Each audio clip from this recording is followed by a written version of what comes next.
the debt in Kenya was 600 billion Kenya shillings.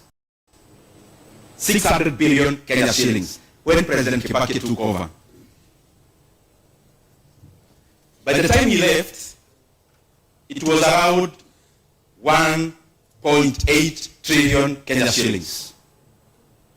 And therefore, President Kibaki borrowed roughly, because there are some decimal points, around 1.2 trillion Kenya shillings for the entire 10 years he was president. And therefore, he was borrowing around 120 billion it's actually 100 billion every year. When President Uhuru Kenyatta took over, the debt was 1.8 trillion. In 2022, the public debt in Kenya was 8.7 trillion Kenya shillings. And therefore he borrowed around, we can say 7 trillion. So in every year, he was borrowing roughly 700 billion shillings. There is a reason I'm giving these figures. The current administration, when it took over, the debt was 8.7 trillion Kenya shillings. Now, as we talk with you today, the legal debts, because there are others which I'll talk about, the legal debts is 12.5 trillion Kenya shillings. And therefore, in that span of less than 3 years, Kenya has borrowed 3.8 trillion Kenya shillings. And therefore, Kenya is borrowing 1.25 trillion Kenya shillings every year. And therefore, the money Kibaki borrowed in 10 years, we are borrowing every year. And therefore, every day, we are borrowing 3.5 billion shillings every day. So this conference will be here for a week. So by the time you go back to Nairobi, you can do the calculations. That is the legal debt. Those who follow politics of Africa, you must have followed the politics of Senegal last year, where two gentlemen, that is Diomaye Faye and Osman Sonko, they are currently the president and the prime minister respectively, were actually had been locked in by government then. They campaigned for only 10 days and won, only 10 days. Because people were fed up that time. Upon assuming office in Senegal last year, they realized that the government of President Macky Sall in Senegal had borrowed between 7 to 13 billion US dollars of the book. What is of the book? There is a register that DG, the National Treasury, is referring to. That is the one when you go to the Central Bank of Kenya and all the government data, you'll get to see how much is the debt in Kenya. That was the same book they thought was legitimate in Senegal then. Upon assuming office, they realized there were some debts baptized in other names. You can call it securitization, you can call it revenue-backed board, you can call it asset-backed board. In Kenya, they have names. One is called securitization of road maintenance levy fund. The other one is called Talanta board. The other one is many others.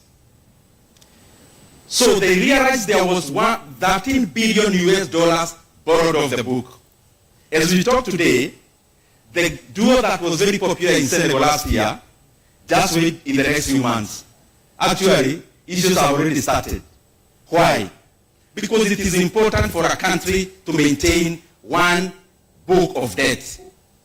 And I've been talking about this issue because of the enormity of its importance. Kenya must stop borrowing off the book. Beyond the reported debt of 12.5 trillion, Kenya has already borrowed an illegal debt of 175 billion shillings, where they have gone to the banks, taken a loan of 175 billion, and then they are telling the banks they'll be collecting the fuel levy for the next 7 years. And I'm here wondering, the people in the National Treasury and in government, if you came in to lead and you realize that all the revenue had been securitized, then you'll be elected to do what? So that's one. Second is called Talanta board. The Talanta Stadium you see, the cost is 45 billion in present value. But it is important for Kenyans to know that Kenya actually took a loan off the book of 45 billion shillings. And you know what? Now, we'll be servicing that debt using sports fund. Every month, $500 million shillings. In 15 years, a debt of 45 billion shillings, Kenya will pay an interest rate of 100 billion Kenya shillings. And therefore, the cost of the Talanta Stadium in Nairobi, the one you see on Gong Road, is not 45 billion. It is the most expensive stadium in the world. It will be 145 billion in the next 15 years.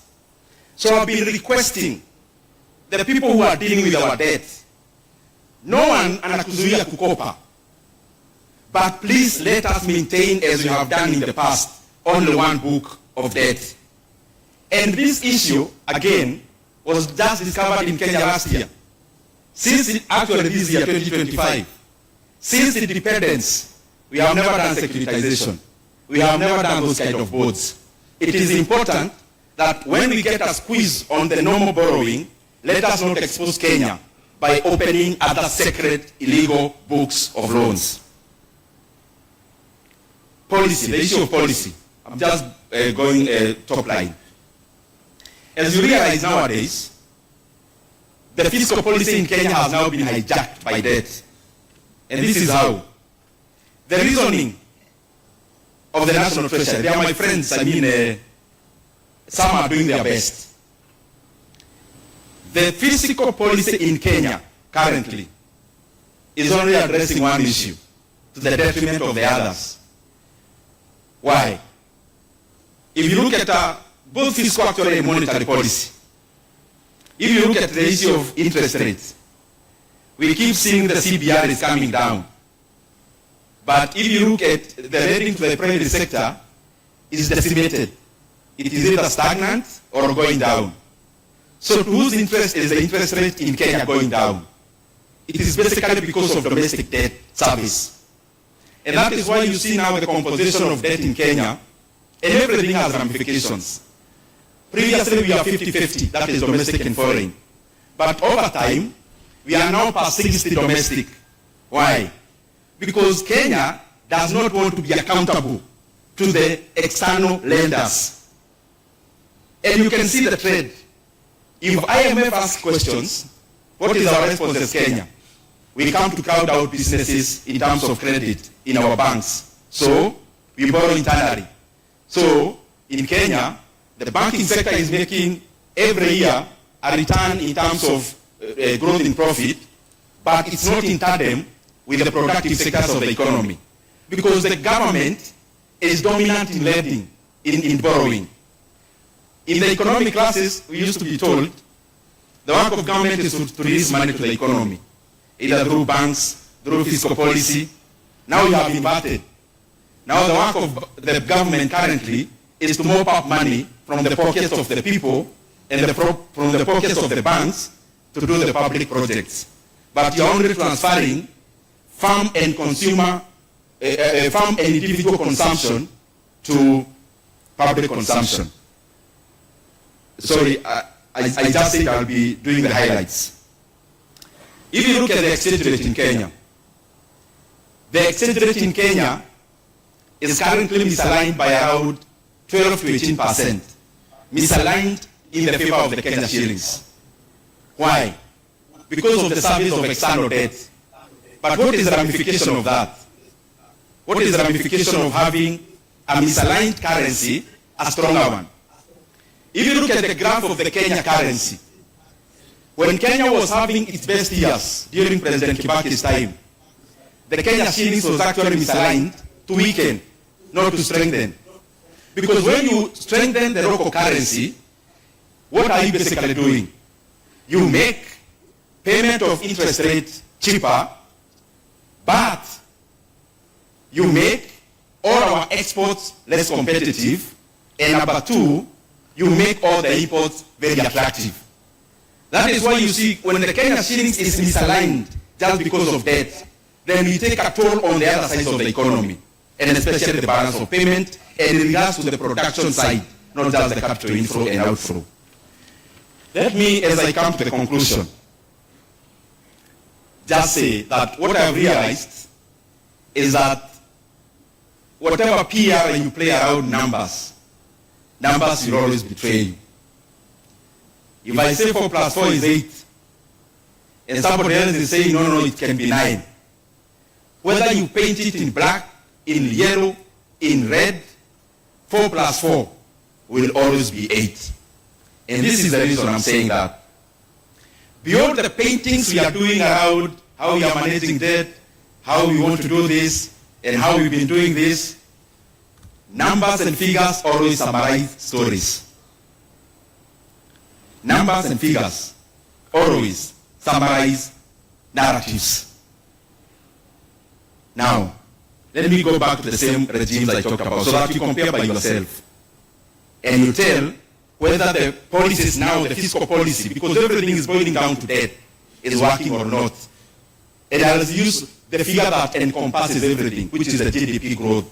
GDP growth takes care of exchange rate, balance of payment, everything else. President Mwai Kibaki took over the economy of Kenya when the GDP in Kenya was 19 billion US dollars. By the time he left, I will actually give 3 years just to accommodate everyone.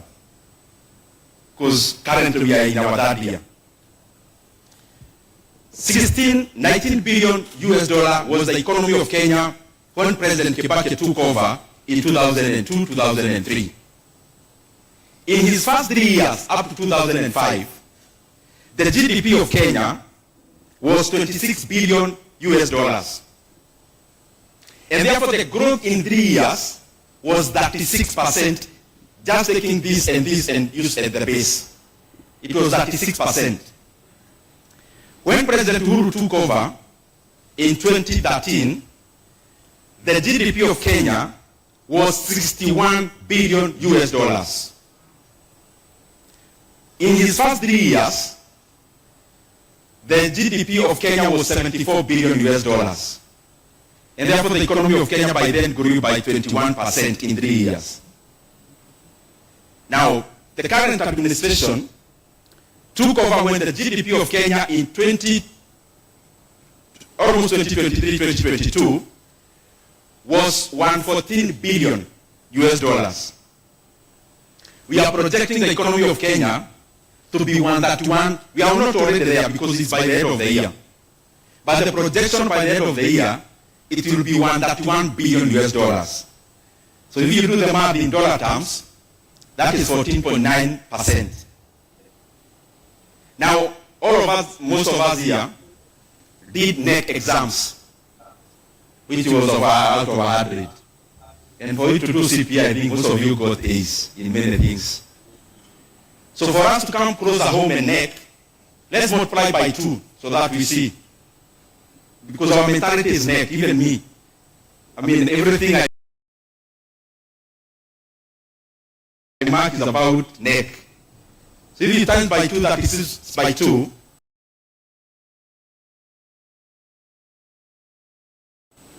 That's